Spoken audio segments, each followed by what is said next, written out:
have here is a motor generator unit, 2900 watt generator and a 3/4 horse induction motor. What we're going to attempt to do here is start this up by using regular AC power, flip over the system where the generator itself runs the motor, and the modified generator, which the generator has been modified as far as also a special coil built.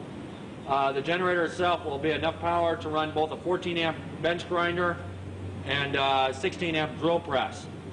So what we're going to do right now is I'm going to take this AC extension, I'm going to plug it into the power source. I'm going to turn on the unit.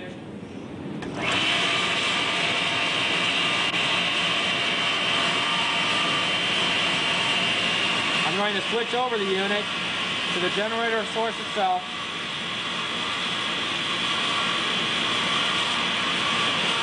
We're going to unplug from the AC, simply lay that over here.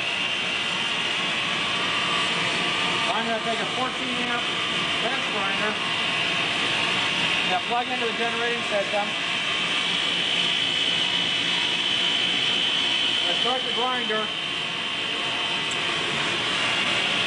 And to show you that the grinder is working,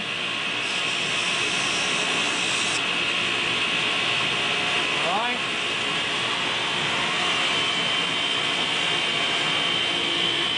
I'm going to turn off the grinder, and I'm going to plug in the drill press. Now it's hard to see a drill press working on video, so we stuck a screwdriver in it, so you can tell. Yes, it was working.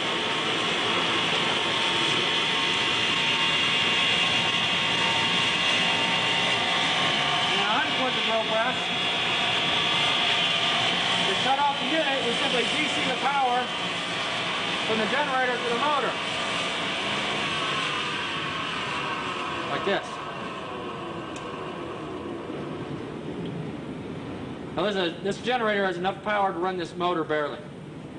Okay, but we have modified the generator, so now we have in excess of 200 times more power from ground zero.